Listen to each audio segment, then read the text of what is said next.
राजस्थान में ई मित्र धारकों के काम को तो खतरा नहीं कह सकते, लेकिन ई मित्र को खतरा है। मैं ऐसा क्यों कह रहा हूं, चलिए आज की वीडियो में बात करते हैं।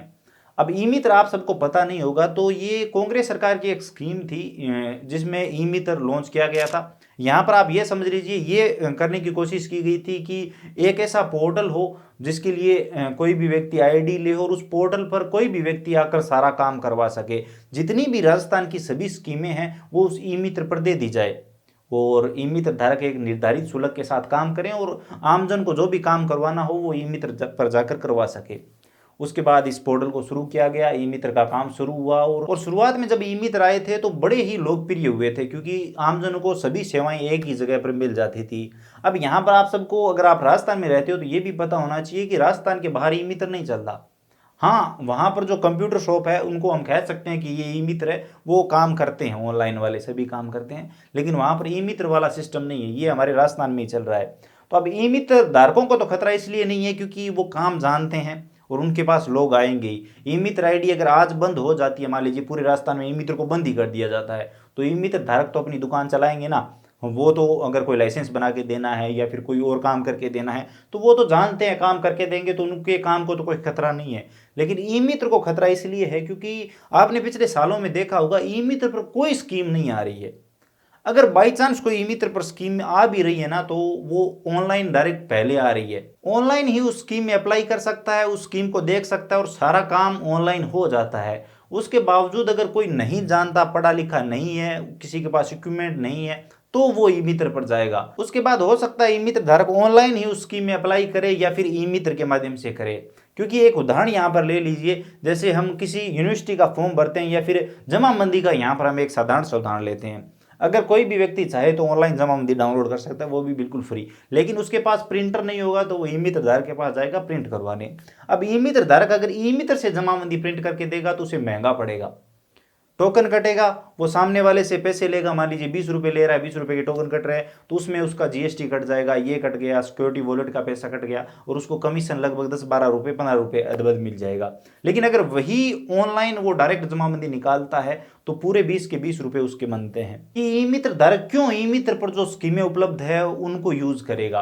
और ये जमाबंदी तो सिर्फ एक उदाहरण था, बहुत सी स्कीमें हैं। जैसे महाराजा गंगा यूनिवर्सिटी के फॉर्म चलते हैं तो अगर हम डायरेक्ट भरते हैं तो कम पैसे कटते हैं, ई मित्र पर भरते हैं तो ज़्यादा कटते हैं। और कोई भी राजस्थान में वैकेंसी आती है तो ई मित्र पर आती है कई बार, तो अगर हम डायरेक्ट भरते हैं सीधा एसोसो आईडी से तो कम पैसे लगते हैं और ई मित्र से भरते हैं तो ज़्यादा पैसे लगते हैं। तो आई होप आप समझ रहे होंगे। अगर कोई भी ई मित्र धारक ई मित्र से वो फॉर्म भरेगा और एक ई मित्र धारक बिना ई मित्र से भरेगा तो वो कम पैसे लेगा तो कस्टमर उसके पास आएगा नहीं। आई होप आप रिलेट कर पा रहे होंगे अगर आप एक ई मित्र धारक है। मेन मुद्दा मेरा यही है कि ई मित्र पर स्कीमें नहीं आ रही है धीरे धीरे। जैसे अभी विश्वकर्मा योजना आई थी, बड़ी योजना थी, काफ़ी लोकप्रिय भी हुई थी, सभी लोग इसमें अप्लाई करवाना चाहते थे, लेकिन ये स्कीम ई मित्र पर नहीं आई। और जो भी नई स्कीमें आ रही है, जो बड़ी सेंट्रल लेवल की स्कीमें आ रही है, वो ई मित्र पर नहीं आ रही है, ऑनलाइन आ रही है। जैसे अभी सूर्य उदय योजना आई है तो वो ऑनलाइन है, ई मित्र पर उसका कोई काम नहीं है। जो विश्वकर्मा योजना आई उसका कोई काम नहीं, हालांकि सीएससी पर आई थी, सीएससी के माध्यम से ये फॉर्म भर सकते थे। तो ये सेंट्रल गवर्नमेंट की आइडिया, सीएससी राजस्थान से बाहर भी चलती है और सब जगह पर चलती है, तो सीएससी पर आई थी। लेकिन ई मित्र पर अलग से अब सर्विस देना बंद कर दी है। छोटी मोटी सर्विसें आती है, जैसे अभी ड्राइविंग लाइसेंस प्रिंट वाली, ये कई दिनों में एक बढ़िया सर्विस कह सकते हैं, बाकी कई सालों में कह सकते हैं। बाकी इन सालों में तो भैया रिचार्ज वाली सर्विसें रोजाना आती है, या फिर अगर कोई एक सर्विस आ गई जैसे पैन कार्ड वाली आ गई तो वो उसी सर्विस को बार बार अलग अलग कंपनियों से वहाँ पर दिया जाता है। तो इस प्रकार की सर्विसें आ रही है। बिजली बिल की बहुत सारी सर्विसें आ रही है। तो अगर एक ही सर्विस बिजली बिल की अच्छी है, डिस्कॉम वाली वो चल रही है, तो बाकी वहाँ पर बहुत सारी सर्विसें देने का क्या मतलब है, बहुत सारे अलग अलग कंपनियों के ऑप्शन देने का क्या मतलब है। तो नई स्कीमें तो आ नहीं रही है। जैसे पीएम किसान सम्मान निधि योजना वाली, अगर ई मित्र पर ऐसी कोई स्कीम हो और ई मित्र धारक उससे जो फॉर्म भरे, वो जो एक ई मित्र धारक के द्वारा फॉर्म भरे गए हो वो एक जगह पर दिखाई दे, लिस्ट दिखाई दे, किसी फॉर्म में कमी हो तो वो सभी फॉर्म ई मित्र धारक को एक जगह पर दिखाई दे, वहीं से वो सुधार कर सके, और ऐसा कोई सिस्टम हो तो कितना अच्छा हो। विश्वकर्मा योजना में ले लो, वो हो तो कितना अच्छा हो। ई मित्र पर ये दी जा सकती है, सीएससी पर दी जा सकती है, तो ई मित्र पर क्यों नहीं दी जा सकती। तो आई होप आप सब समझ रहे होंगे। आने वाले टाइम में मुझे लगता है आने वाले 5 से 10 सालों के बाद ई मित्र धारकों को, ई मित्र, मान लीजिए आप ई मित्र चला रहे हैं तो ई मित्र पर आपके पास काम कम ना होगा और आप ऑनलाइन काम ज़्यादा करेंगे। अब लाइसेंस की स्कीम ई मित्र पर थी, मैंने तो यूज़ नहीं की, लेकिन कुछ ई मित्र धारकों ने यूज़ भी की होगी। लाइसेंस ई मित्र से बना के देते थे, लर्नर लाइसेंस। लेकिन 90 क्या 99% ई मित्र धारक ऑनलाइन वाला पोर्टल ही यूज़ करते हैं, डायरेक्ट ऑनलाइन ही उस काम करते हैं, लाइसेंस बना के देते हैं, ई मित्र वाली स्कीम को यूज़ नहीं करते, क्योंकि वहाँ पर ज़्यादा काम आसान है। ई मित्र पर पेमेंट भी शायद एक्स्ट्रा कटता होगा, मैंने तो यूज़ नहीं किए।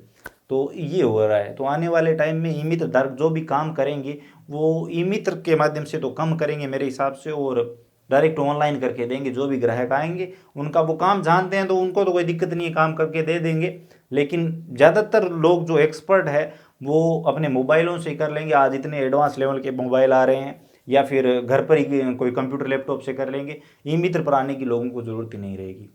और जो अनजान होंगे, अनपढ़ होंगे, वो ई मित्र धारक के पास आएंगे, तो ई मित्र धारक को ई मित्र आईडी की जरूरत नहीं होगी। इन सब को लेकर आपकी क्या राय है, अपनी राय कमेंट सेक्शन में जरूर दीजिए। वीडियो अगर आपको इन्फॉर्मेटिव लगा है तो लाइक करिए, अपने दोस्तों के साथ शेयर करिए। चैनल पर नए हो तो सब्सक्राइब करके बेल आइकन प्रेस कर लीजिए, ताकि आने वाले सभी वीडियो आपको सबसे पहले मिले। इसके अलावा अगर आपके मन में कोई भी सवाल या सुझाव है, आप कुछ भी जानना चाहते हैं, बताना चाहते हैं, तो आप बेझिझक कमेंट सेक्शन में लिख सकते हैं, हम उसके बारे में जरूर बात करेंगे। और हाँ, कमेंट सेक्शन में ये जरूर बताइए आपको किस टॉपिक पर वीडियो चाहिए, हम जरूर वीडियो बनाएंगे। इसी के साथ चैनल के साथ जरूर जुड़ जाइए, बेल आइकन जरूर प्रेस कर लीजिए, ताकि जब भी कोई नई स्कीम आए या फिर नई योजना के बारे में हम वीडियो बनाकर बताएं तो आपको सबसे पहले पता चले और आप भी उस योजना का लाभ ले सकें। आई होप आपको ये वीडियो इन्फॉर्मेटिव लगा होगा। चैनल को सब्सक्राइब जरूर करिए और कमेंट सेक्शन में भी बताइए वीडियो कैसा लगा। चलिए मिलते हैं अगले वीडियो में किसी नई अपडेट के साथ।